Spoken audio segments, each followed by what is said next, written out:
So I'm really, really grateful to you for having me here, and grateful to Daniela for inviting me and supporting my visit.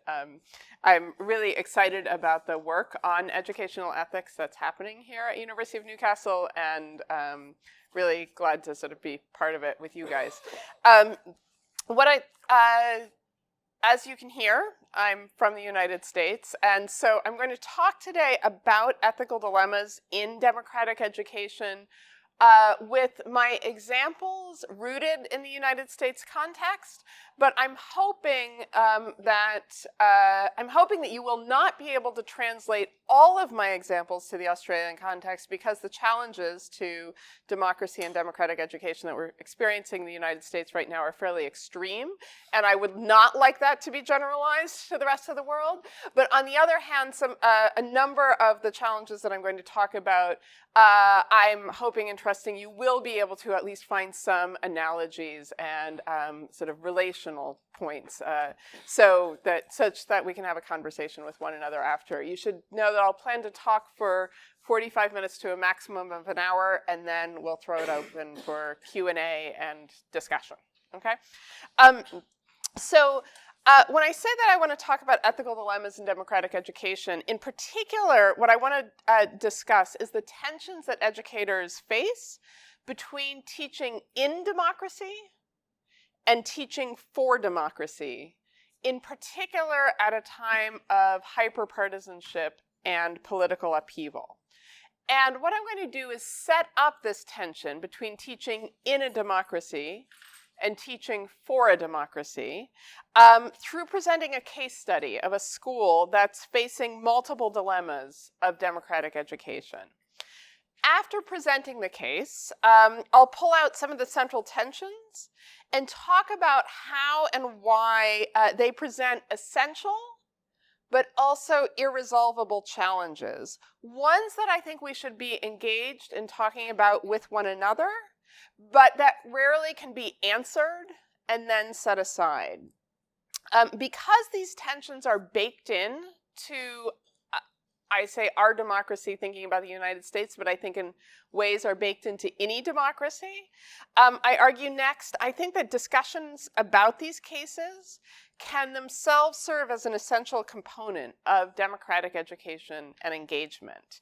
So in other words, I'm going to suggest that we can use cases like the one I'm about to present to you in faculty meetings, in parent-teacher association meetings, in critical friends meetings, in meetings with school boards or policymakers, teacher preparation courses, professional development sessions for school leaders, and so forth, in order to prompt collective deliberation about ethical dilemmas in democratic education. The cases, I'll argue, serve not only to illuminate essential tensions in democratic education, but also to facilitate essential democratic engagement with one another about the aims, policies, and practices of democratic education. And then I'm going to finish up by talking about how these tools of case studies of ethical dilemmas in education fit into a larger vision of educational ethics as a developing field for policy practice and research. Okay, so that's sort of the overall outline. There were a lot of pieces in there, so let's start with something concrete, which is the case. And I should note that this case is a fictionalized composite of a number of real-life events and challenges that have arisen in a number of schools. So each of these things has happened, but they didn't all happen in one school, and the particular people involved here are fictional creations. Okay, so here's the case. It was the monthly meeting of Jersey City K-8 School Culture Committee, or SCC, which had been initiated to address a recent surge in divisive language among students. Principal Winters started by checking in on a specific incident. And she asked, are Danielle's friends still ostracizing her because of her family's support for Trump? Rob Lewis, the school's guidance counselor, responded, the girls are talking honestly to one another during our 5th grade lunches, but it's going to take more time and work for their friendships to be repaired. Teresa, in particular, still can't forgive Danielle for making that comment about criminal illegals, given what she knows about Teresa's cousin, which is presumptively that she's an undocumented immigrant. And Danielle is just so hurt that her friends are holding her political views against her. They're all taking these statements very personally. It's hard not to take them personally, Gregory Timms, a 7th grade father, jumped in. White students are the minority at this school, but they are treated like they are the unjustly privileged majority. Colin also has kids in his class who won't work with him because he supports Trump. He told me last night that he wishes he could switch schools. Well, we love Colin, and we hope he won't leave JCK8, exclaimed Susie, Colin's humanities teacher. I think the problem is that many of Trump's statements are emotionally damaging to many of our students. They lack the coping strategies to depersonalize them. Right, added Madison, mother of a 1st grade student. How are kids supposed to react when they hear their classmates insinuating that they don't even belong in this country? I believe in zero tolerance for bullying. Our kids are having to set boundaries because the school isn't doing it for them. Principal Winters countered, I agree that our committee needs to set those boundaries more clearly, but I worry about characterizing these disputes automatically as bullying. By state law in New Jersey, we are mandated reporters for all incidents of bullying and harassment. But we shouldn't be reporting and punishing Danielle or Teresa or Colin's classmates. We should be teaching them how to work together and how to get along. You faced a version of this teachable moment question in your class last week, didn't you? Rob prompted Elena Morales, a veteran 1st grade teacher. Yes, Elena eagerly began her story.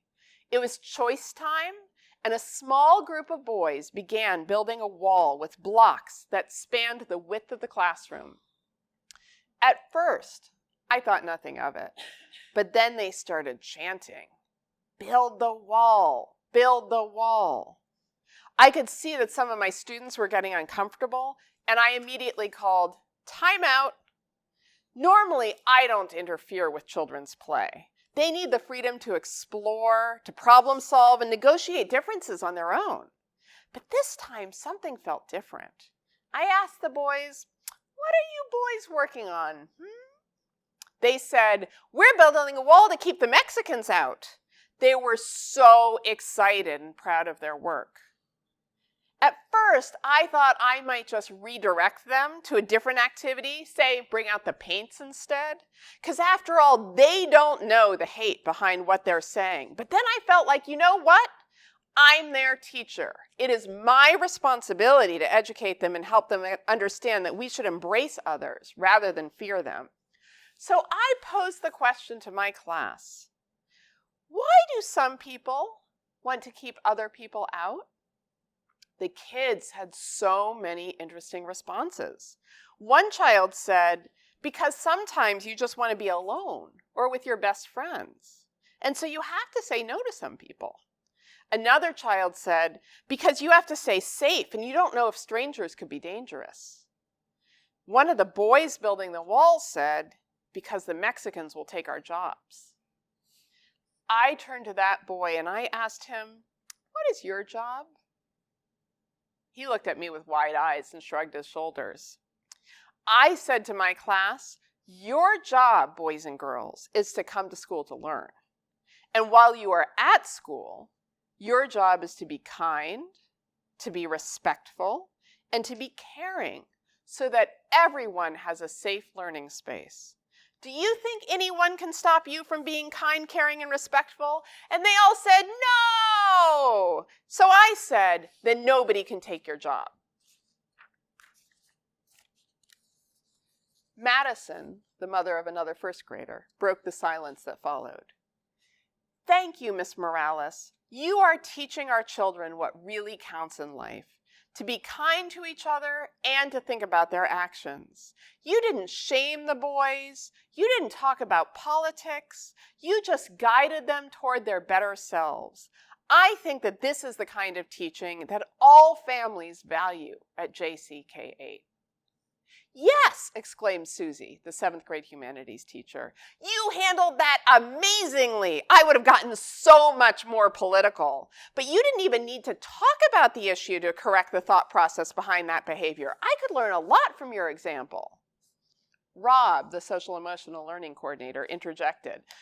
I think it's important to note that 1st graders have different developmental needs than 7th graders. Susie. While Elena's response may have been just right for her students, a more nuanced and critical response would be appropriate for older children and young adults. Gregory, Colin's father, then spoke up, his voice tense. Don't any of you see what is wrong here? Those boys were play acting the policies of the President of the United States, and their teacher, a public employee no less, leveraged her personal, moral, and political reasoning to stop them. That was a partisan move through and through. The boys were creatively engineering a block wall, and they were drawing on their knowledge of current events in the process. That should have been celebrated by the teacher. But instead, their entire innovation was discouraged. If you wanted to make it a teachable moment, Miss Morales, you could have taken the time to explain to them the difference between legal and illegal immigration. That would have been a good lesson. Gregory has a point, Principal Winters affirmed. We can't censor student play or creativity just because it happens to disagree with our politics. School needs to be a neutral space, a politics-free zone. But school can't be a politics-free zone, Rob countered. What happened in Elena's classroom and with Danielle last month shows us that politics will enter the school whether we plan for it or not. That's why we set up the school culture committee, right? Susie agreed. The purpose of school is to prepare students to be citizens in a democracy. How can we prepare future citizens if we can't talk about politics? We need to lean into these conversations, not back away. If we're going to lean into politics, let's have our kids study the First Amendment, Gregory interjected. In this country, offensive speech is protected. If you don't like what somebody is saying, you have the right to ignore it. But you can't censor something just because it doesn't agree with you. That's a freedom we fight for all around the world.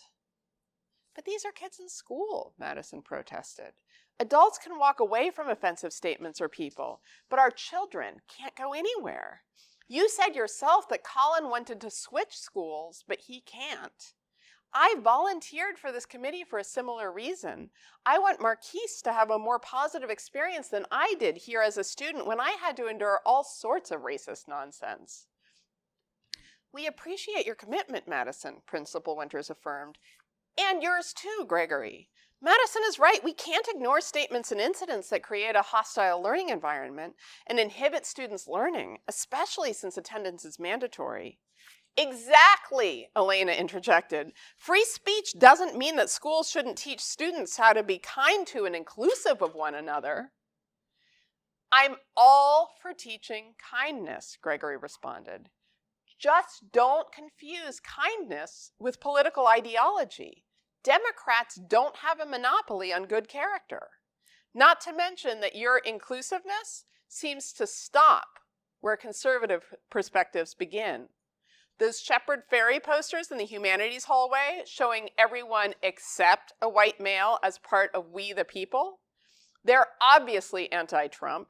Colin notices that his views and people that hold them are not welcome in this school.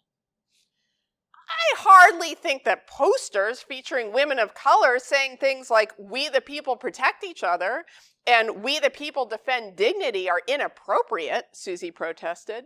They're simply inclusive. The posters show all students that we value them as people and that everyone's needs and rights are respected. Gregory was skeptical. So, would you be equally happy to put up a poster of a white man standing up for Second Amendment gun rights? Before Susie could respond, Rob intervened. These are great conversations, but not ones that we can resolve in the few minutes that we have left tonight. I'm wondering where we stand more generally. Do we have any principles or policies that we can agree will improve school culture while respecting student diversity, including political diversity? Okay, that's the end of the case study. Before I go on, I'm going to give you a couple minutes to turn to each other and chat about it. Get out some of your initial thoughts and feelings, and then I'll go on. Take a couple minutes.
All right. I'm going to go ahead and cut you off.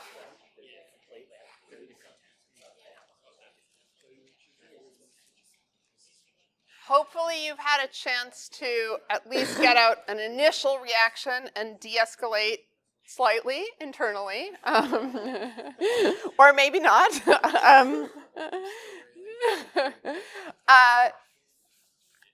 So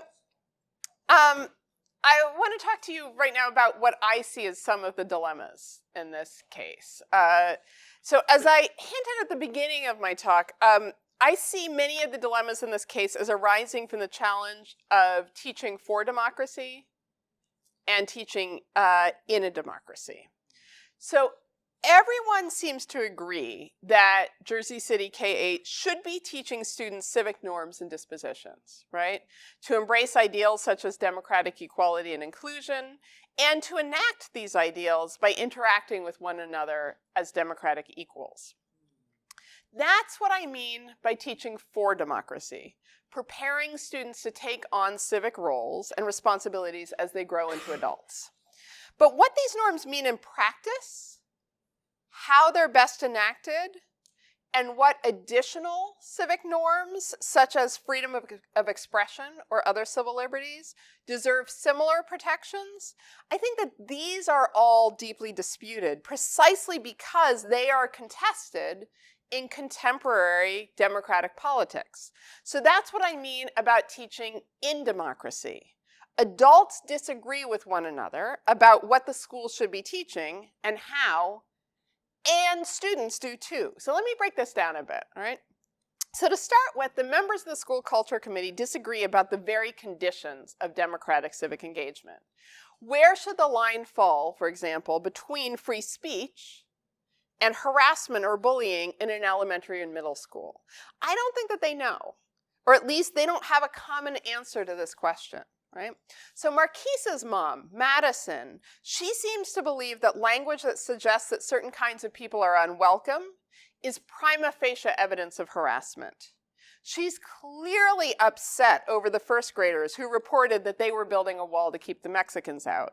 And she sympathizes with Teresa's anger at Danielle for using the language of criminal illegals. And I'll say, since we're not in a US context, criminal illegals is a term that you will hear from those more on the right who are both opposed to illegal immigration and who forefront the fact that illegal immigration is a crime. It happens to be a misdemeanor, so it's not a very significant crime. But they forefront that as opposed to, say, those on the left, who I will be open, include somebody like me, we are much more likely to use the term undocumented immigrants. Yes, you have a question? The Australian English equivalent would be boat people.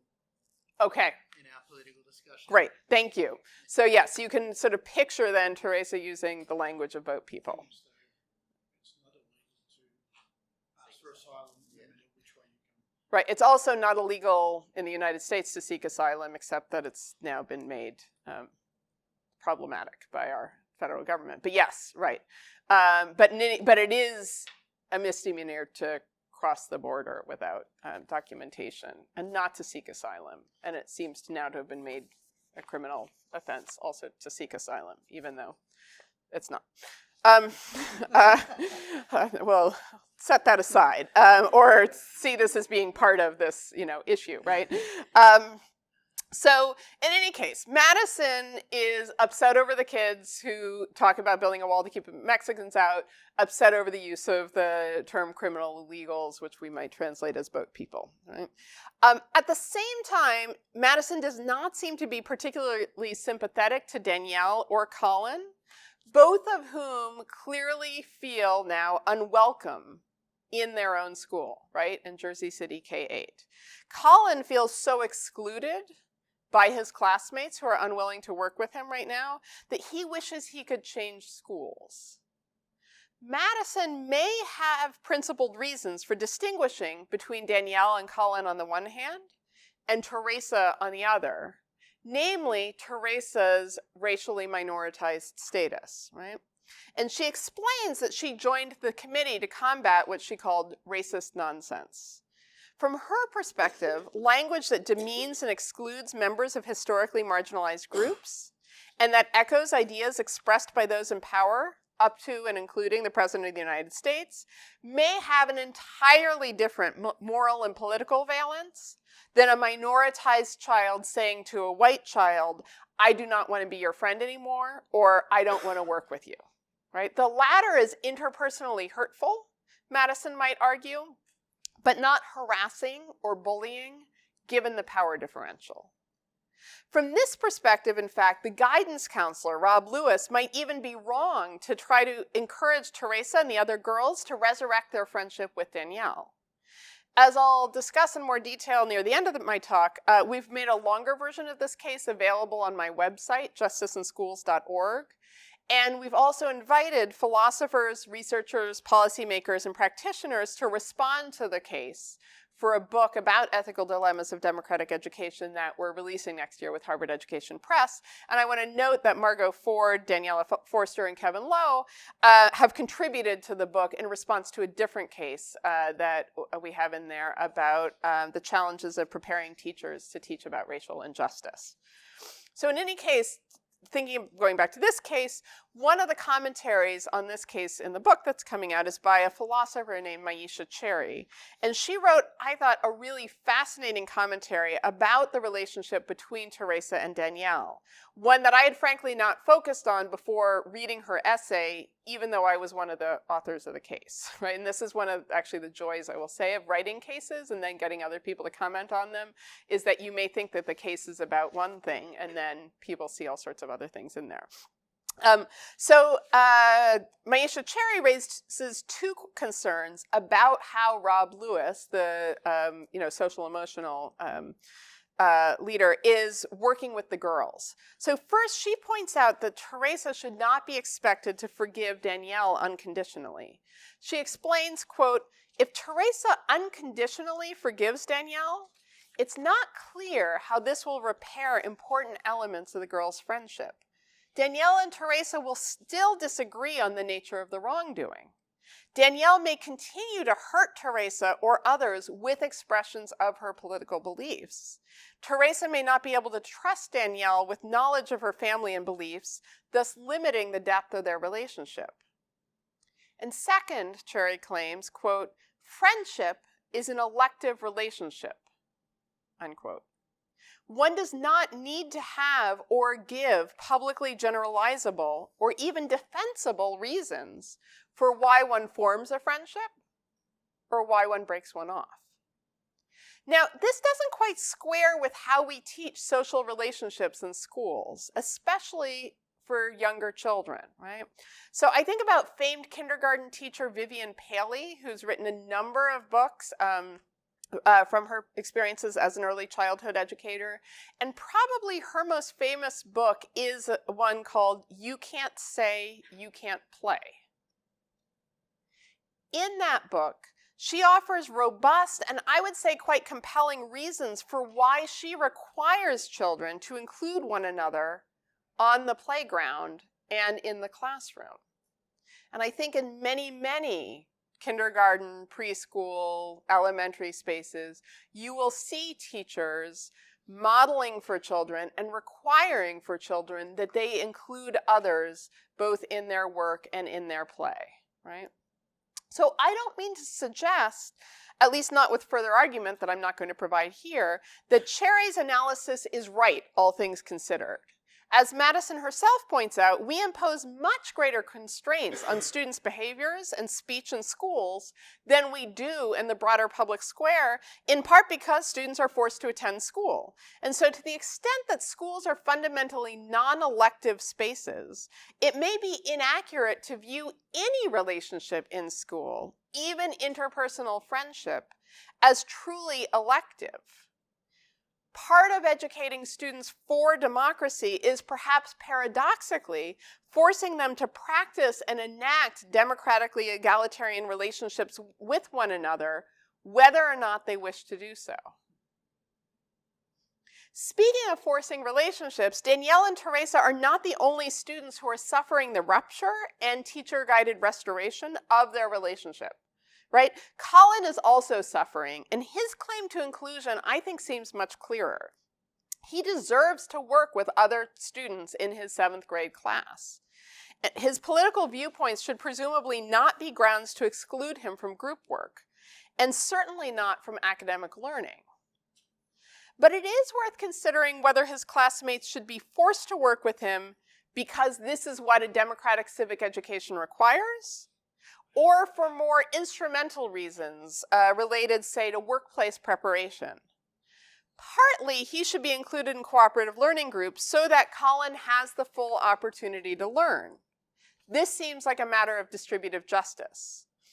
I'll note as an aside, however, that it may depend on how hateful or disturbing Colin's comments are as to whether his classmates should be used as instruments of Colin's learning.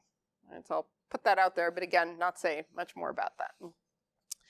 But it may also be helpful and important for Colin's classmates to learn to work with Colin because doing so will help them develop the skills and dispositions to work with people that they don't like. Right? We all, frankly, have to work with people whom we find distasteful, right? And it's important for 7th graders to learn this. You know, middle school might be the time that we really work with them as they are developing their own identities, seeing other people develop identities that feel very much in conflict with theirs, to learn that they must and how to work with others whom they dislike and even perhaps rightfully disrespect, right? But that's, so we need to learn how to persevere with others despite our mutual dislike, but that's not necessarily a civic justification for ending Colin's exclusion, right? This is like an instrumental justification. And furthermore, I would imagine that Colin's father, Gregory, would be really upset, right, if Principal Winters offered workforce development as the grounds for directing Susie and the other 7th grade teachers to ensure that Colin was fully included in the classroom in the future, right? In his eyes, the school is perpetrating a civic wrong against Colin by treating his political viewpoints as worthy of condemnation. And even more to the point, he argues that Elena wrongs the 1st graders who were building the block wall when she shames them for their play rather than celebrating their civic knowledge and engagement. So extending Gregory's point a bit, we might ask whether political speech should ever count as bullying, and if so, why?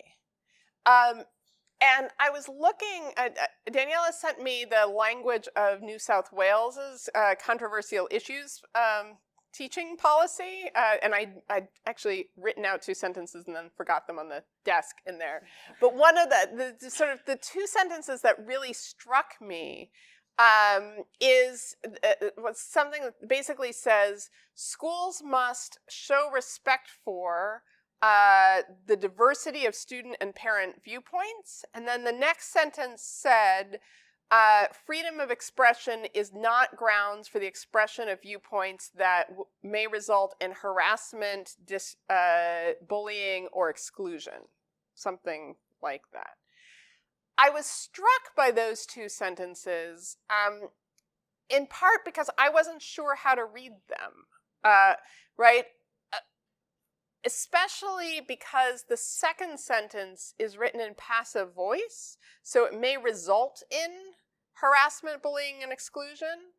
And I wasn't sure if that means that students and parents say should not be allowed to express viewpoints that would then result in the objects of those viewpoints being, say, excluded or harassed or experiencing violence, which, say, certainly Madison and probably Susie, I think quite clearly Susie, would argue that, say, some of Daniela's and Colin's viewpoints would, and they might argue for that as being the grounds of their not expressing this. Or in this case, in fact, what's happened is that the expression of those viewpoints has resulted in harassment and exclusion of Danielle and Colin themselves, right? So it's because they have expressed viewpoints that they are now experiencing themselves being excluded. But then it would seem strange for us to say about all children, well, if you're going to find yourself excluded because others are upset by what you have to say, you shouldn't get to say it, right? That doesn't quite make sense. And of course, Colin and Danielle would probably argue that their political viewpoints are not themselves ones that will result in exclusion, or maybe there's the language of violence in there. I think, is it harassment, violence, and exclusion? Like they would say that they are expressing views, say, about the importance of following the law, right? That are not about the ways in which we should attack other people, right? And so, sorry? Thank you. Great, thank you so much. Right, I'm really interested in who it is who's, right, the subject of the vilification and the discrimination. And then what does it mean to result in discrimination, right? I mean, in that, who gets to judge those limits, right? Because clearly, again, Colin, Danielle, Colin's father, Gregory, would argue that these are fairly mainstream political perspectives that should be allowed to be expressed in the school.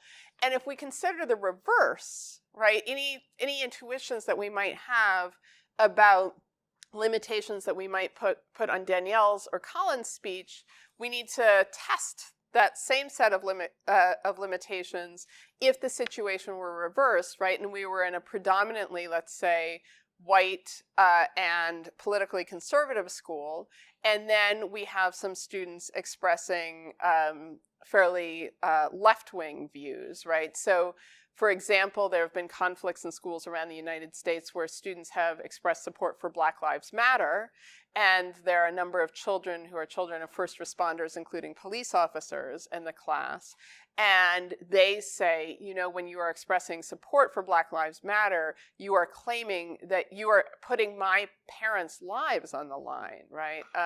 In part because there have been identified adherents of Black Lives Matter who have murdered police officers, including murdering 5 police officers in Dallas, Texas. And they're, you know, the supporters of Black Lives Matter will argue that supporting Black Lives Matter is not at all claiming that blue lives, which is the term used for police officers, don't matter, right? Or that this is in any way a claim against, you know, police officers. But the same kind, you could imagine a similar kind of argument, right, taking place, and especially with respect to what vilification, right, et cetera.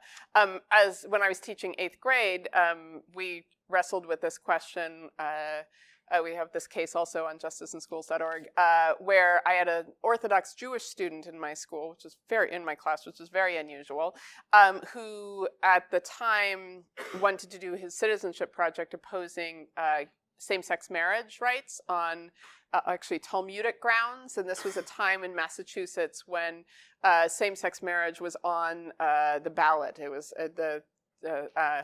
and so it was, in fact, a very public, civic issue at that time. It was my student teacher who was in charge of that particular class, and she strongly felt, as I strongly felt, that same-sex marriage was a human right. And on those grounds, she did not think that we should allow this kid, who I'll call Jonah, to do this citizenship project. I felt, however, that it would be totally inappropriate for us not to allow him to do the project, given that it was a ballot question, right? And what would it mean for us not to allow him to engage in a matter that was, at the moment, a very live civic issue? This was complicated by the fact that we were teaching in a school that was presumptively quite homophobic, in that we had 750 children in the school and about 450 or 500 families and a teaching staff of about 80, and not a single person was out as being gay or lesbian or trans or anything else, right? So one just has to assume, based on numbers alone, right, that this was a pretty horrific environment in which to try to express any non-heteronormative gender identities or sexual identities. And so that was playing into our discussion as well, right? So in any case, I'll stop on this. But I do want us to think, whatever test we want to give to Colin and Danielle thinking about this, we also need to give to the other side. All right. So this question about political speech and whenever it should be counted as bullying or not, right? And who gets to decide that, and whether elites get to decide that or others, and how much should it be related to the local community versus the community at the state or the national level, et cetera. I think that these kinds of disagreements are exacerbated by their different views about children's own place in schools and in society. There's a view that views children as vulnerable beings in need of protection. And then there's a view that views children as autonomous agents in development. And we need to think about when and why and how they make that transition, right, from the vulnerable being to the autonomous agent. And I think this is an essential question in educational ethics overall. To what extent should schools protect students from versus prepare them for the broader world? In this respect, an ethic of care may disrupt an ethic of civic agency. But we shouldn't view these as being necessarily in conflict, precisely because presumably children best develop agency in the context of feeling cared for, right? So that, I think, is another fundamental tension that arises when we think about educating for democracy, but also when we think about educational ethics more broadly. All right, so far I've been dissecting this case as being one about educating for democracy. What kinds of norms and speech and other behavior should we be teaching children are appropriate in a democratic polity? And how should we teach those, right? But a second key challenge for the Jersey City School Culture Committee, and I would say for ourselves, is to determine what constitutes appropriate education within a democracy, given how deeply they and we disagree with one another over what values count even as common foundational civic norms versus norms that are merely or dangerously partisan. So I think that, again, Gregory gives us the most robust account about how norms that Elena and Susie see as being shared by all are partisan positions, or symbols, as in the Shepherd Ferry posters, in disguise. So as Gregory points out, the language of the posters may seem perfectly innocuous, but their partisan valence becomes clear in context. And when I was in Pennsylvania last summer, working with district superintendents there, and it may be notable that Pennsylvania is what's called a swing state, so it had been a pretty reliably Democratic state for the last 12 or 16 years, but it swung Republican in the 2016 election. It was one of the reasons that Trump was elected. So when I was in Pennsylvania last summer working with district superintendents, one of them raised a similar case that he was wrestling with. So after President Trump's election, yard signs had sprung up in his district that saying, "Hate has no home here, love lives here." A few teachers had posted these signs in their classrooms as well, with no apparent ill effects. A few weeks later, however, new signs appeared in other yards, and they read, "Love for God, love for country, love for Constitution." This happened to be a fairly religious area, so it's unlikely that the "hate has no home here" houses were particularly ungodly, let alone atheist, okay? And you should know that something over 80%, really approaching 90% of Americans profess a belief in God. Presumably, many of the residents who had put up these signs also viewed themselves as patriotic defenders of the country and the Constitution, right? The ones who had put up the "hate has no home here, love lives here" signs. Nonetheless, it was clear how the love asserted by the second set of signs, the love for God, country, and Constitution, was intended to be read in contrast to the love promised by the first set of signs. Right? Soon after that second set of signs started appearing in the other yards, students started complaining about the anti-hate signs in the teachers' classrooms. And the superintendent had to decide what to tell the teachers, if they needed to remove them, and if so, on what grounds. As I mentioned, Black Lives Matter is a similarly contested phrase in the United States, and one that has radically different valences depending on one's political position, including whether it is seen as being partisan at all. So I already talked about how some people view it as being potentially opposed to valuing the lives of police officers. But even if you set that aside, whether it is a partisan position is itself often a partisan judgment. So, for example, after wearing a Black Lives Matter pin at school on Election Day in 2016, the day that President Trump was elected, for example, longtime substitute teacher David Roberts was permanently banned from substitute teaching at Clovis West High School in California. I should just note, he was 75 years old. He had been subbing in the school for about 25 years as a long-term sub. Clovis has a clear policy that prohibits employees from engaging in political activities during the workday, which Roberts was judged to be directly violating. Roberts responded with surprise and perplexity, maintaining, quote, "A pin that reads Black Lives Matter is not a political button. It is a peaceful request to end this violence. It is not a protest. It is not intended to be anti-police and does not imply that Black lives matter more than other lives. It simply says they matter too." Now, Roberts' interpretation of Black Lives Matter as apolitical may seem quirky or even disingenuous, given that Black Lives Matter's own guiding principles describe it as, quote, "an ideological and political intervention in a world where Black lives are systematically and intentionally targeted for demise," unquote.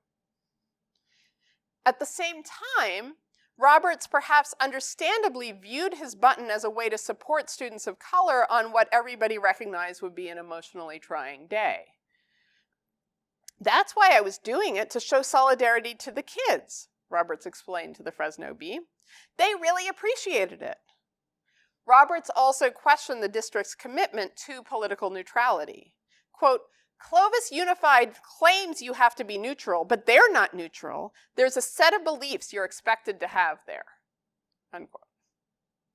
These challenges aren't new. So one thing I really want to emphasize is that although I've been running this through the valence of Trump's campaign and election, right, in part because they place them in quite heightened form, these in many ways are perennial issues. And it's only because they are both perennial and I think translatable from the US context that I'm here talking to you about them, because otherwise they would just be, of some quirky, interest to American educators and politics watchers.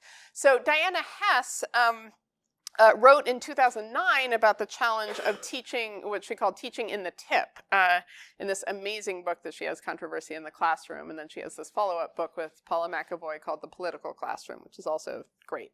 So when a controversial issue is in the tip, it's moving from being widely viewed as open and debatable to being widely viewed as settled, or vice versa. But people disagree about whether it is open or settled. In other words, some people view the issue as still being reasonably contested, say, while others view it as being settled in a way that no reasonable person would support the other side. So to give an example of this, she offers the example of the internment of Japanese Americans in internment camps in World War II in the United States. So after Pearl Harbor, Franklin D. Roosevelt approved an executive order that took American citizens of Japanese descent, rounded them up, pulled them from their homes, and put them in internment camps, essentially in concentration camps, for up to 4 years of the war, with their families, depriving them of liberty and freedom of association and other civil rights. And this was judged in a court case called Korematsu by the Supreme Court to be an appropriate response to the threat from World War II. And Diana explains that when she was growing up in the 1950s, this action by the federal government was taught as being settled, an unfortunate but understandable and appropriate action in the face of extraordinary threat, right? Period. Then she talks about how when she was in her early years of being a history and social studies teacher, she and her colleagues were really edgy and progressive and exciting because they taught it as a matter of debate. And so they would have their students, and this was, say, in the late 1960s through mid-1970s, later, they would have students debate whether or not it was appropriate to have interned Japanese Americans during World War II.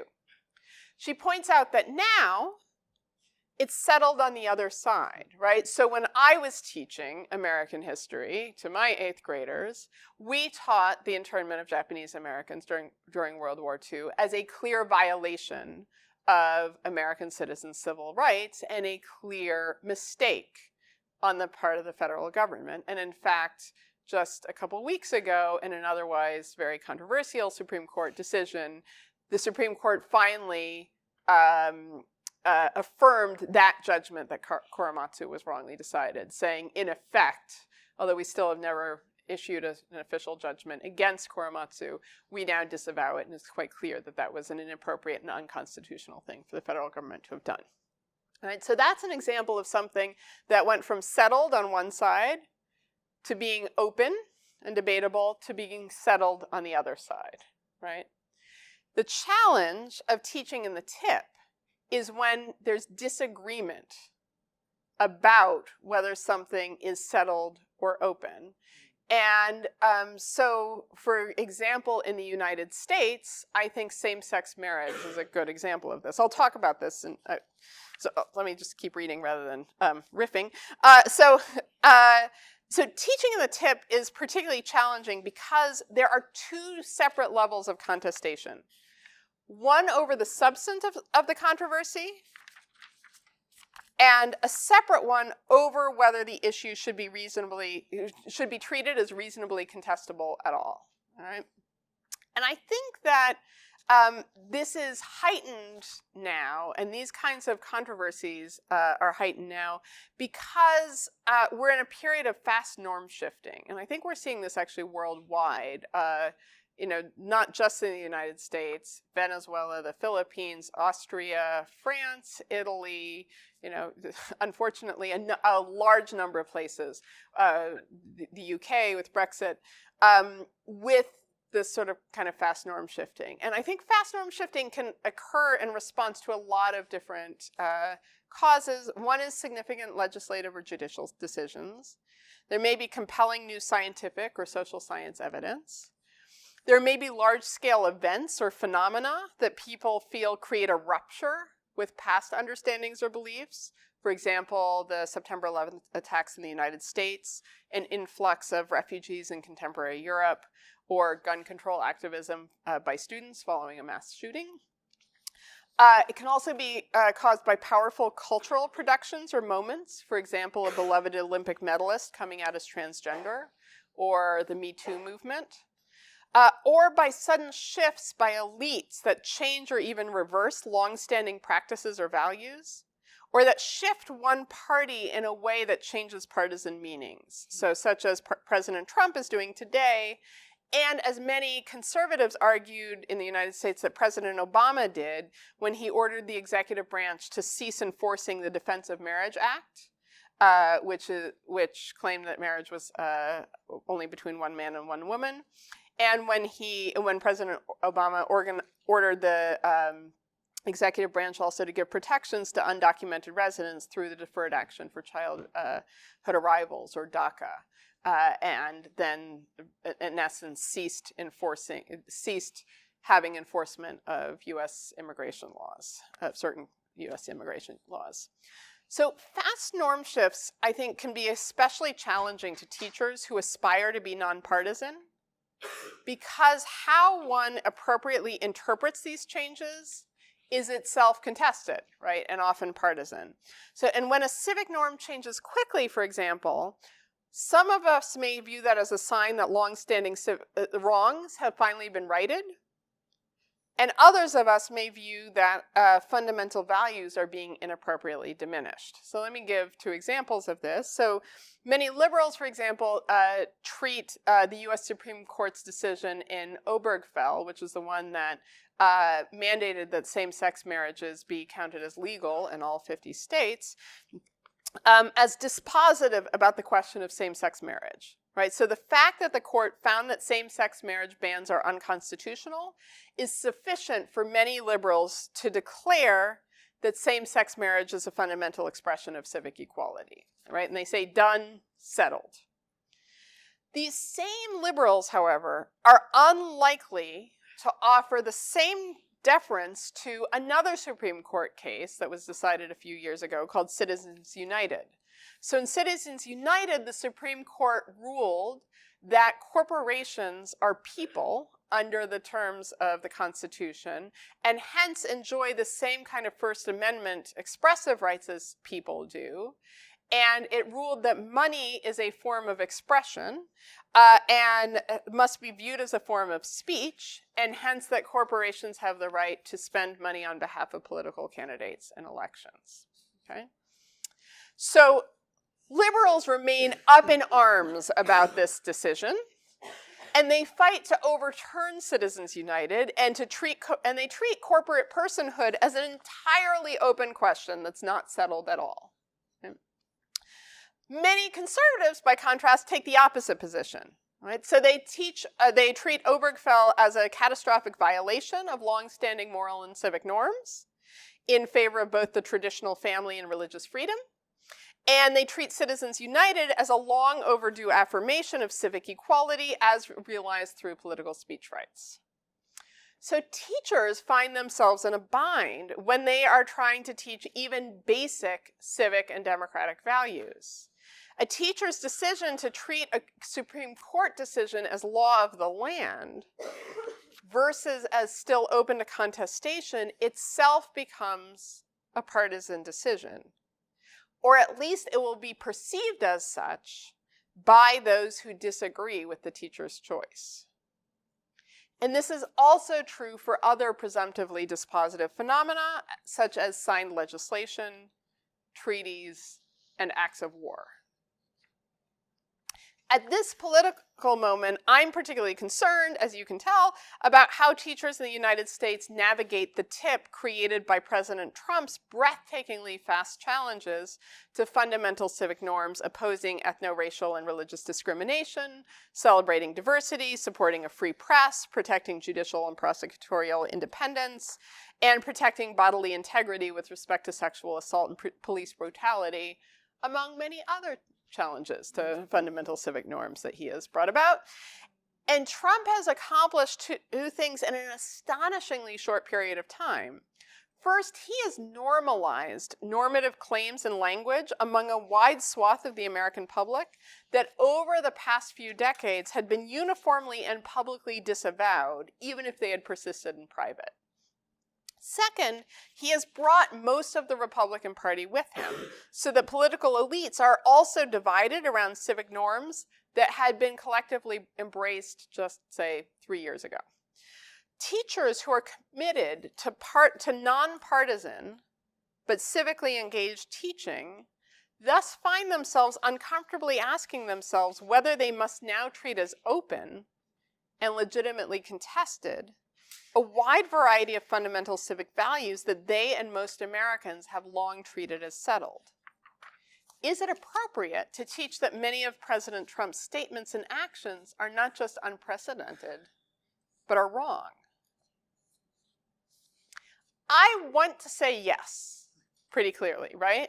But I also can't figure out how to make this argument in a way that respects democratic processes that have notably brought Trump into office, and even if you're suspicious of the foreign interference, the malign effects of social media, etc., have brought the Republican Party more or less into line, right? If it were only President Trump, that might be one thing, but it's in fact the majority of elected officials at the federal level right now in the United States.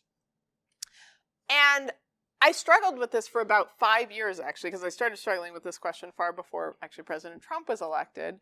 And I tried to find principles that I could hang on to that would allow us to distinguish in a politically neutral way among these kinds of norm shifts. And I've finally given up. I think that partisan norm shifting actually makes it impossible to rest on principles alone. And that's one reason, and this is the place I'm going to end, that I've turned to what I call normative case studies as tools for discussion.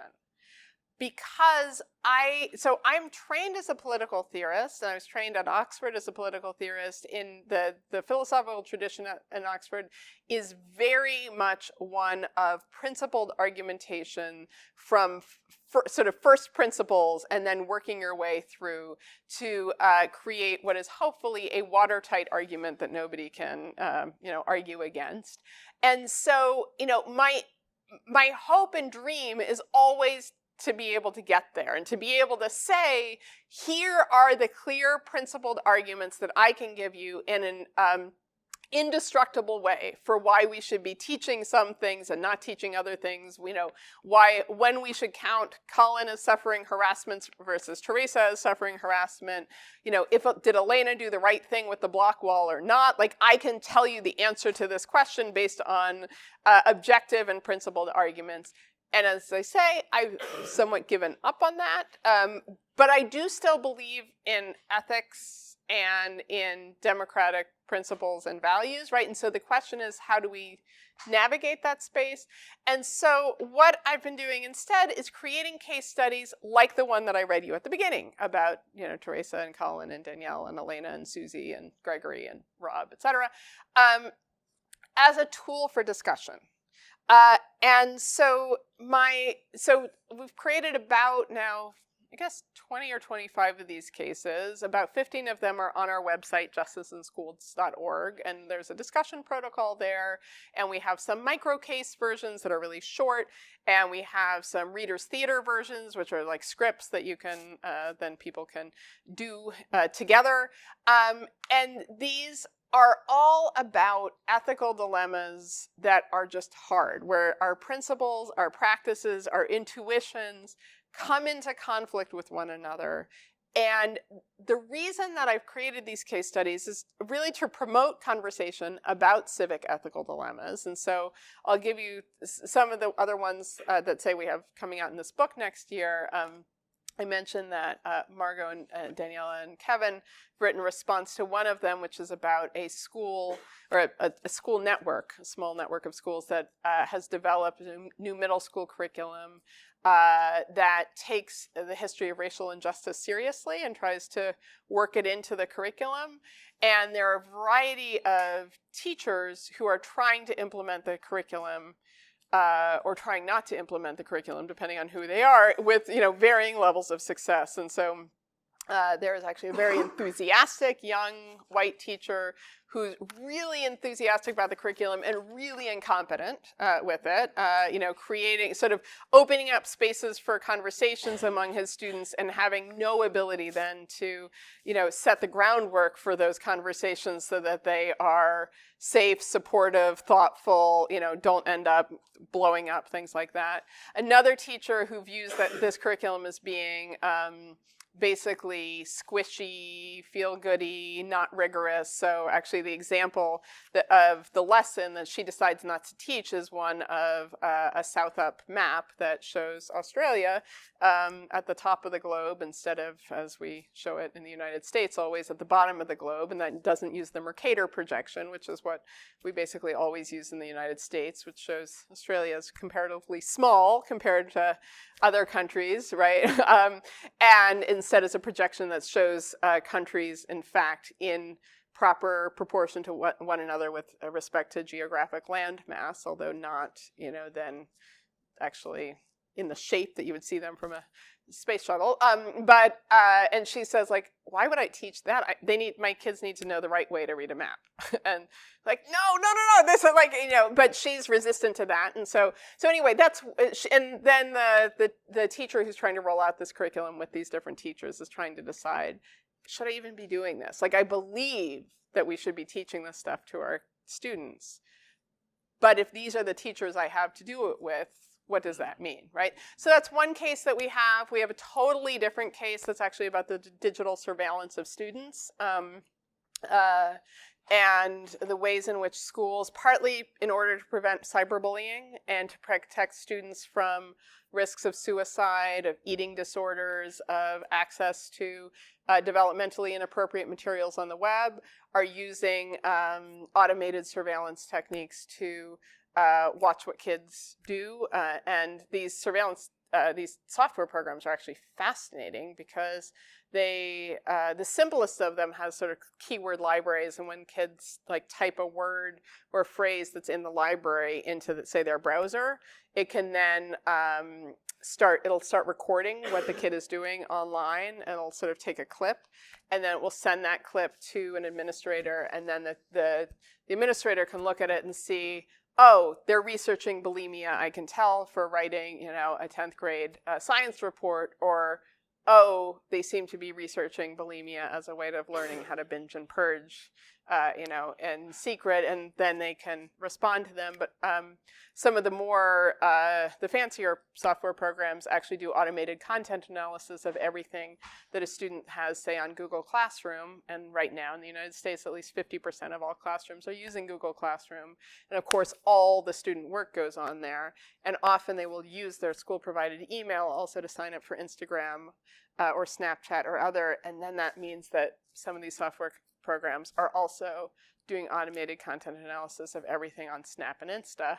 And if you have a bunch of middle and high school students, that means that you get a lot of nude photos that then get picked up on, because you can do automated visual content analysis too. Those get sent to administrators, and then kids can end up getting charged for trafficking and child pornography or other things. And so I think that's and there's also political evaluation and ideology worries about radicalization and extremism that's been solidified in the UK in what's called prevent legislation that makes educators mandated reporters for extremism and radicalization, political extremism and radicalization, which of course gets attached to Muslim students much more often than it gets attached to white supremacist students. So that's another very different case, right? So and we have a bunch of very, very different cases around these dilemmas that are used, again, to promote conversation. All of these cases, as I say, are ones where I don't know how we figure out principles and practices in work with one another in a way that is definitive and that we could hold on to when we were to change the criteria slightly. And then I'll just end by saying these cases and the conversations that I'm hoping we can have about them are also designed to normalize disagreement as an appropriate part of education in and for democracy, rather than as a sign of breakdown, because I think that too often when we disagree with one another, we see this as something having gone wrong. And I don't think that something has necessarily gone wrong, because it is essential to being in a democracy and to educating for a democracy that we're going to have these kinds of disagreements with one another. And so my hope is actually that these cases can provide tools for school administrators and policymakers and parents and even students to address contentious issues before they tear apart a community. So if you can talk about these cases with colleagues, with parents, with school leaders, etc., ahead of time, it both makes it clear, oh, right, these are the kinds of things that may come up even when everybody is doing their absolute very best job, right? And we can talk through together at a time when we are not at each other's throats, right? Or not in the middle of a crisis, about what our principles and practices are going to be in this school community, say. So that then if something does come up, we are prepared and we've had those conversations and we're not having to decide in the moment. And then eventually, I hope that if we have these kinds of conversations enough, then we'll develop habits and dispositions of ethical conversations with one another. And although I've been focused on the civic aspects, excuse me, of our the ethical dimensions of education, I think there are also a bunch of non-civic ethical dilemmas that arise in our work too. And I'll end there. Thank you.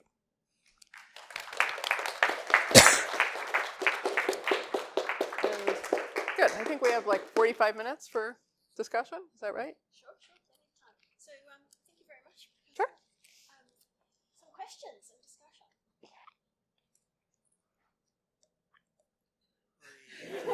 It's tough. I mean, I'm not. Wait time is fine. Like people have to like think, so it's perfectly fine. Think and.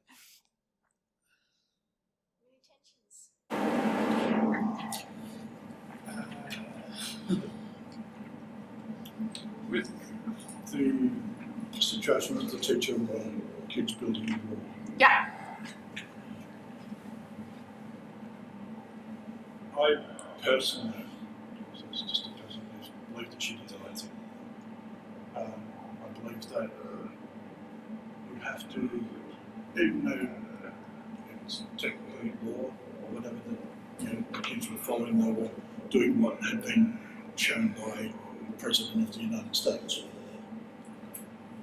If what the President is doing is ethically or morally wrong, then you have a duty to say that. And I think that's what the teachers have done.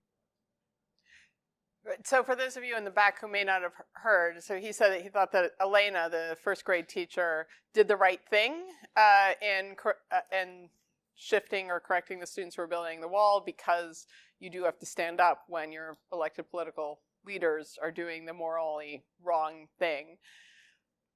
And the question I guess I would ask is,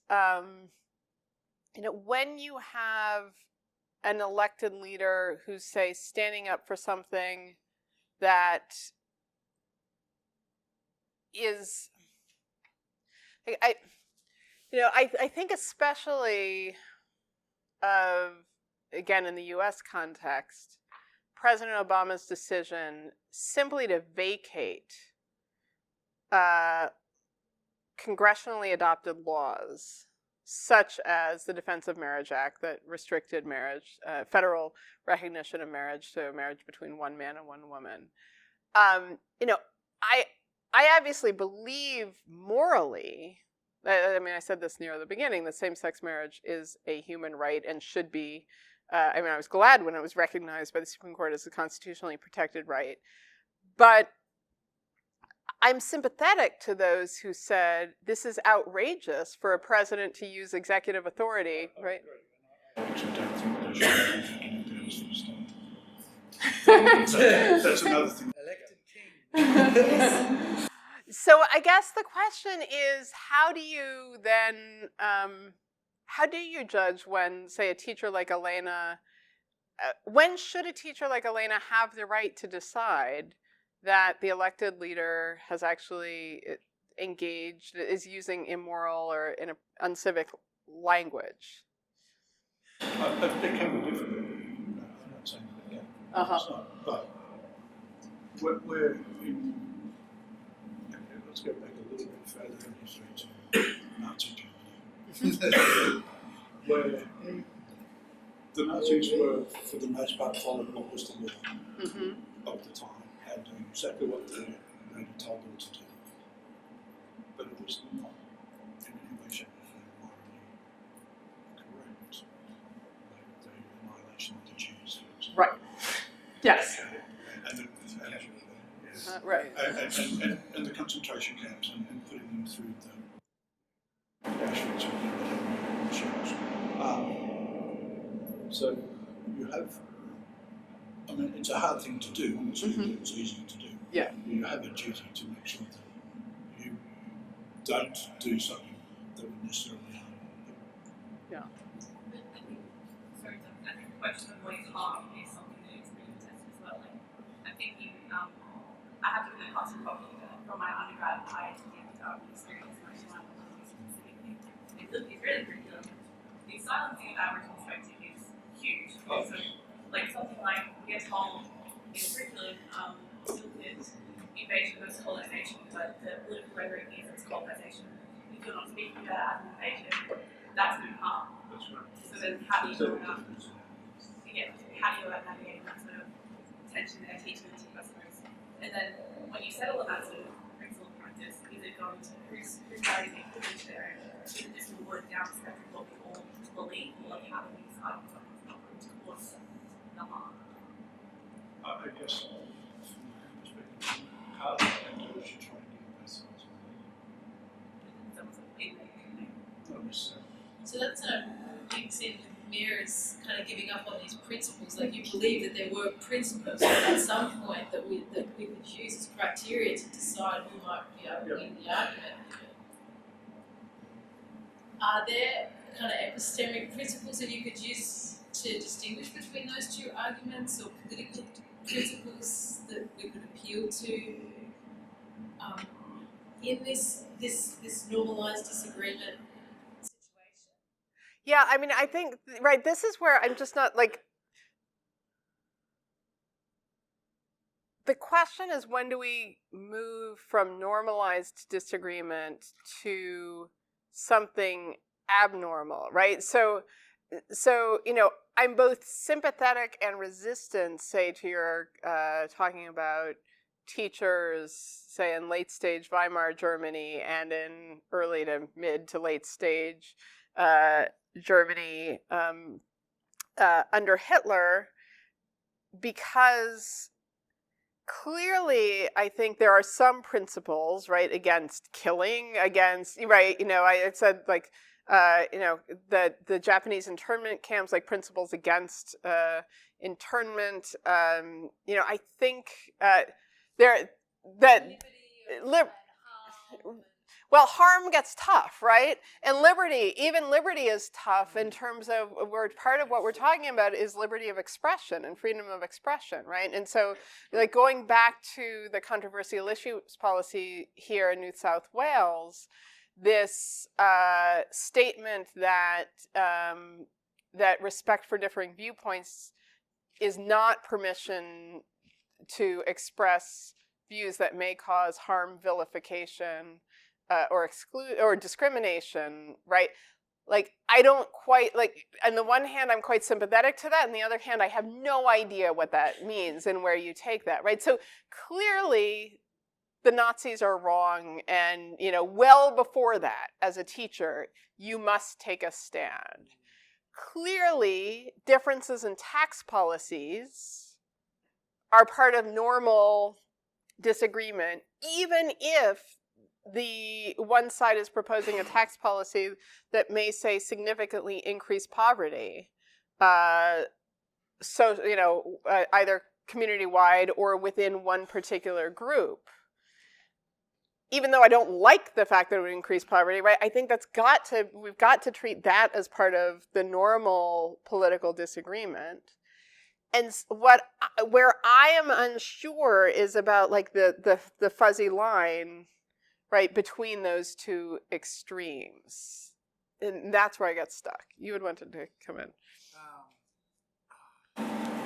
This whole discussion reminds me of this episode of Star Trek where Captain Kirk gets split into two people by the transporter, and there's the good Kirk who's like very considerate, very concerned, and thinks a lot. And then there's evil Kirk who just acts on instinct, and then, you know, everyone likes good Kirk, but when it comes crunch time and you need to make a decision in an ethical dilemma, good Kirk couldn't do anything, and they needed evil Kirk, because he was the one that just went, all right, no, I don't care about principles, this is where I'm drawing the line, this is where we get stuff done. And I think, you know, for myself, one of my axioms is no Nazis ever again. Sure. Looks like we're heading towards that. Okay, I've got to dig my heels in and then, like, throw away what my professional ethics are and stick to what I think defensive democracy. But at the same time, that guy over there is thinking, oh, we're, you know, all those liberals want to take us in this direction that's going to result in communism.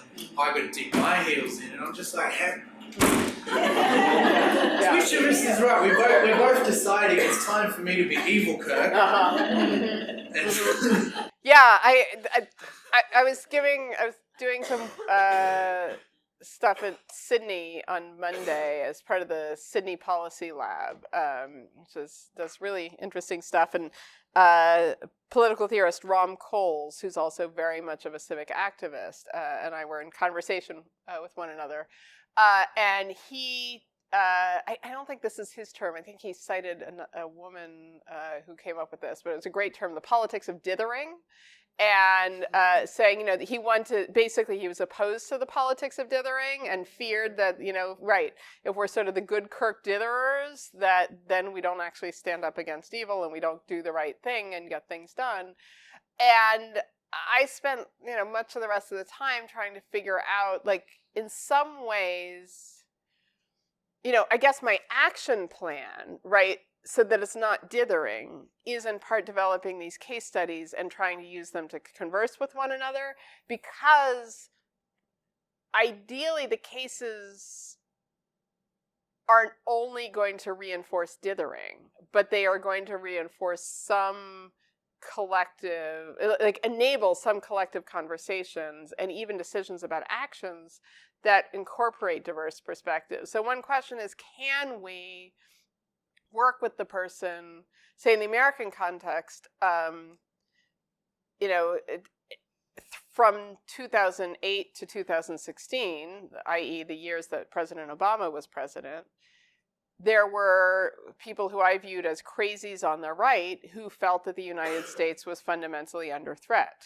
right? That they saw the president, you know, unilaterally vacating federal laws. They saw him using drones to attack and kill not only foreign nationals, but American citizens on foreign soil in the wars in Pakistan and Afghanistan and Iraq and so forth. They saw the approval of same-sex marriage, you know, all sorts of things that they viewed as attacks on the fundamental civic and moral character of the United States. And they worried, I mean, they built bunkers and stuff, right? They worried that they were going to have to be the force fighting for the United States when it was handed over to forces who are fundamentally opposed, right? I am now that crazy, right? Like I am now the person who is using the apocalyptic language, right? And am reading articles with some curiosity about very wealthy Americans who are buying farms in New Zealand because they think that that's the place to be protected, you know, from nuclear fallout or other things, right? And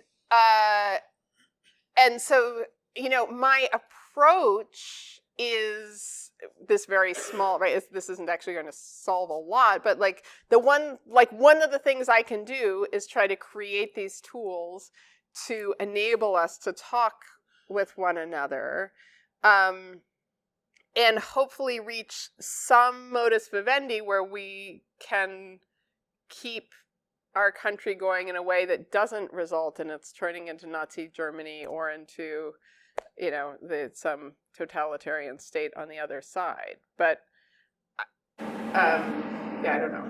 Yeah, go ahead. So this is moving into. Are you familiar with the Waking Up podcast with Sam Harris? Wait, no. If you're aware of who Sam Harris is? No. He was one of those four horsemen of atheism guys back in 2010. And now he's kind of moved away from that and he's more into politics, philosophy, meditation, consciousness, that kind of thing. Okay. And one of the things he does is he gets people who like radically disagree on some big ideas and says we need to have productive conversations. And I think his project for we need to, the only way out of this mess is we need to reassert the value of sensible, let's try and find some common ground conversation. And so in that regard, if that is the only thing that's going to pull us out of this, is there value in silencing crazy idiots? In saying, you guys please shut up for a minute and let the sensible people from within your camp talk. I don't think that there's a possibility of doing that, right? So whether or not it would be valuable, I just don't think that that's something we can particularly do. Trusting a perception of these basically judges who's got the crazy. In general, most people think that their own views are sensible views. Well, I think if you're spouting things that are factually incorrect as fact with high level of frequency, there's a high chance that you are crazy. It's post-truth, we don't need truth. No, It's post-truth. What's wonderful about what Meira does is, as you were saying yesterday, bringing the best iteration of these divergent positions to each other. So that case study, Gregory is very calm, he's very reasonable, he's not a crazy in any way, a Trump supporter, you know. And similarly on the other side, so bringing together people who are willing to converse. At least maybe it's that willingness, it's that disposition, the habits that you can at least bring together, and then not dither. Right. In part because part of the reason that we try to represent sort of the best of people's different viewpoints in these case studies is because, frankly, I don't know what the case is in Australia. In the United States, many of us lead actually fairly segregated lives, where now it is increasingly unlikely that we will have, say, close friends who are on a radically different part of the political spectrum than we. It's also unlikely that we'll have close friends who are economically very far away from us, right? And so, in fact, often, and schools are often quite segregated as well. And so part of the challenge is to have these conversations and take other views seriously that we are unlikely to confront in real people whom we like and respect. Family members are different, right? So a lot of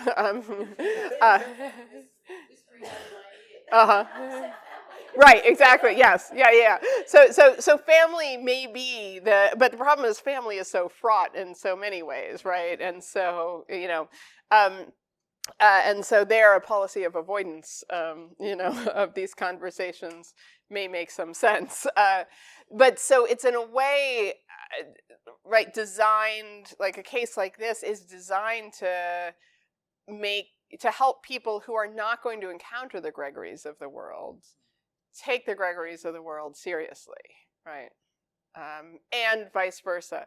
We haven't written, frankly, because I and the majority of basically all of my students and those with whom I write the cases are somewhere from the center to the far left. I don't think are very good at writing cases that are predominantly going to appeal to people on the right and like push people on the right so much.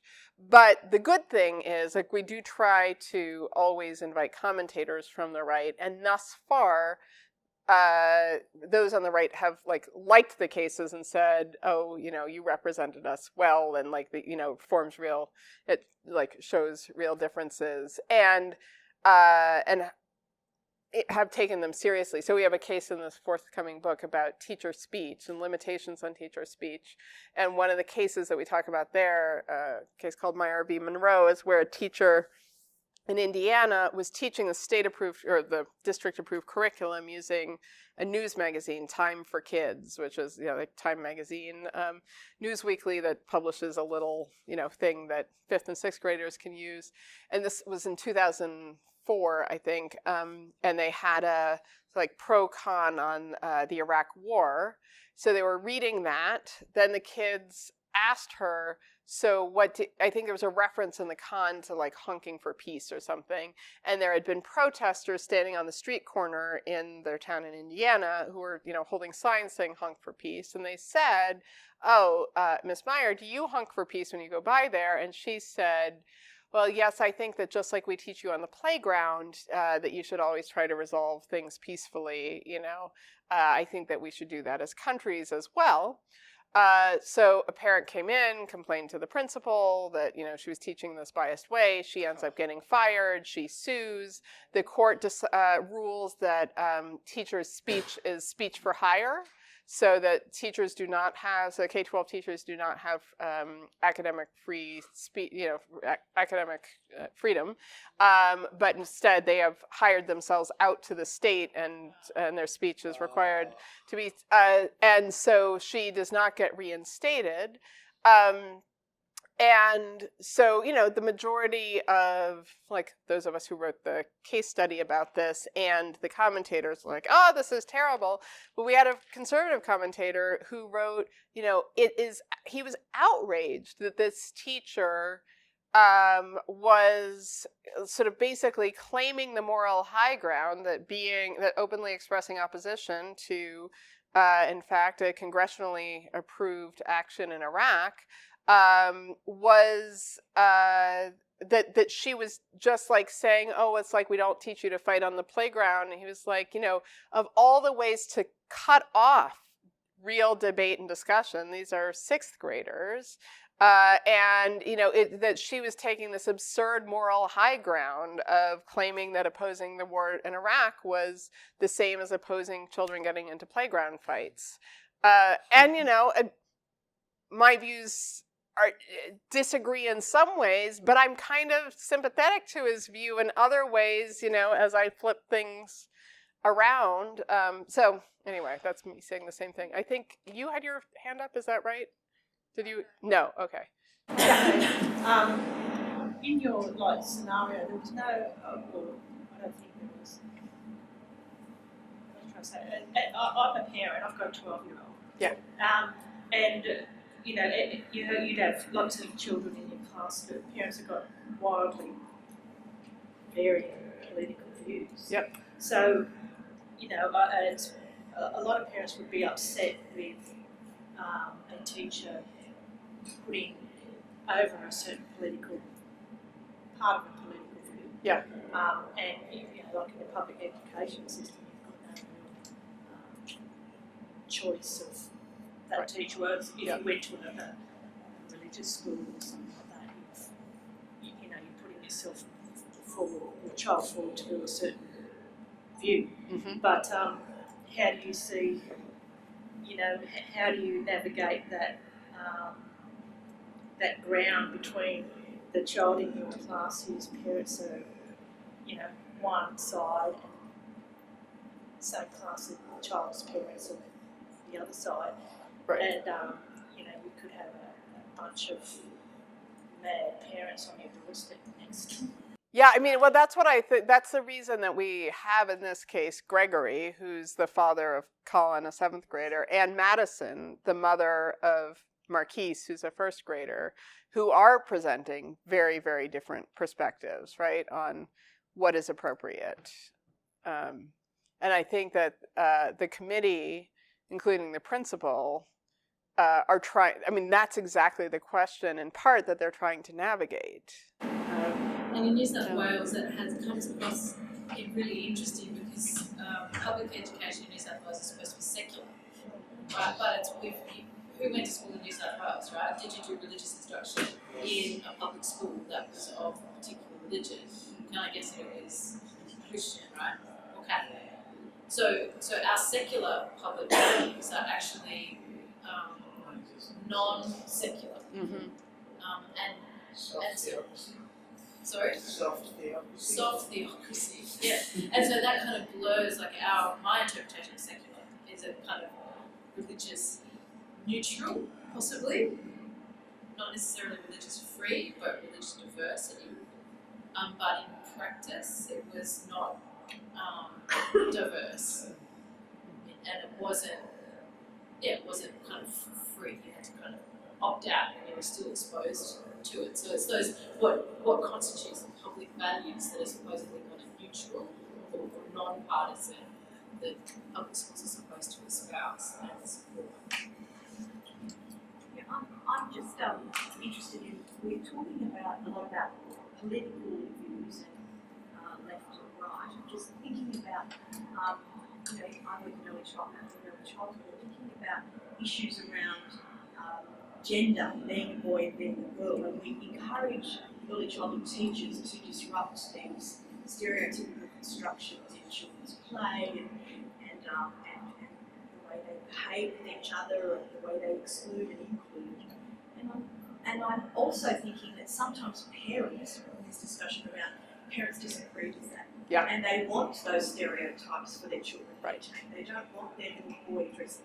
Yeah. They want their little girl to wear pink to school. Right. They want to build these, and many times this is an issue, and teachers are trying to disrupt this construction. Yeah. Similar to disrupting a construction of a you might see as a moral political Right. thought Yeah.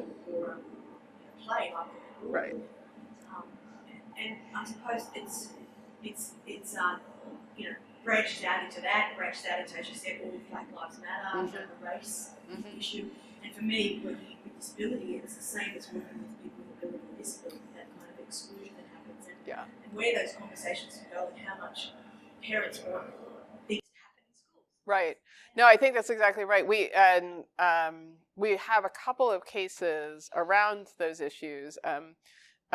Again, on this website, justiceinschools.org, one of the cases that we have is around a student in a middle school. I think he's 7th grader, who is engaging in some perplexing, not particularly consistent gender nonconforming behavior. So he shows up for actually, is it possible to pull down the screen? I can show you sort of the case and some of the resources that we have for it. Thank you, Joe. So he his name is, I think, Kevin, but there are times that he comes in and wants to be called Cabriana instead, and sort of insists on that for a while, but then he's getting mocked by other students and experiencing some exclusion, and then the counselor tries to intervene, and he's like, no, like, that's not, get off of it, I was just joking. He's painting his fingernails, he's wearing some clothing from the thrift shop that seems to be so it's more traditionally female, but his mother is quite opposed to all of this nonsense that she calls it, and she wants sort of gender conforming behavior to be reinforced by the school, and the school, it's a rural school in North Carolina, is really not particularly, culturally, right, particularly sympathetic, and so part of what's going on in the school is this, they're trying to decide how do we respond to the mother's requests, right? He's he's 7th grade, right? He's 12 or 13, and he's just he's a perplexing kid. He's annoying, right? Like there are all sorts of things, they think he's seeking attention, and maybe this is just a route to seeking attention, or maybe this is different. They talk about, should they recommend his going to a different school that is sort of actually thought to be more progressive and responsive? Should they be making the alterations? How much should they be taking the parents' goals into account? So that case is on. Oh, great. Oh no. Maybe not. Almost. All right, good. Is on the website. In this book, Dilemmas of Educational Ethics, that came out a couple of years ago, we have a case about a student with a sort of unspecified emotional behavioral issue who's very disruptive.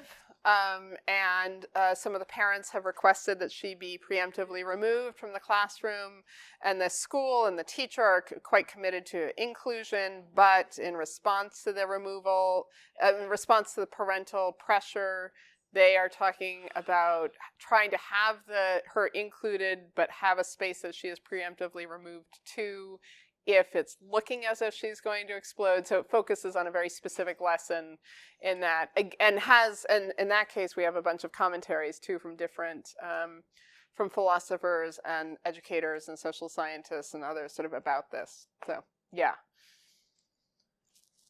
Oh, great. Oh, thank you. Oh, that's very, very slowly. There we are. Okay, so, if we just go to the case studies, actually, it'll load. You can leave it there for a second. Yes. So you can see then on justiceandschools.org. Here, I'll just, thank you. Thank you. That we have, so the gender identity and student support one here is the one that I just described to you. And then you can see social media and discipline policy. Oh, right. So I was going to say the controversial issues teaching is also related to what you brought up in that it's about a 10th grade social studies teaching team that's debating whether or not to have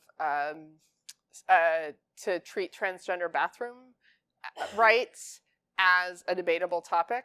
Essentially, should we treat that as settled or open, and the fact that it's in the tip, basically, that some people view it as being settled, other people view it as being open, some people wish it was settled in the other direction. And that case is also coming out in this book that Daniela and Kevin and Margot are part of next year, with some really, really interesting commentaries, including a scholar from Germany who's writing about how in the post-Nazi era, Germany adopted certain principles about controversial issues teaching and how those would play out in this case, and other really interesting commentaries. And also related to sort of parental preferences, we have this one about sex education and parental rights, which is around parents who have opted their child out of sex education, but then the student who's, I think, 15 or 16 comes and asks her teacher after school about,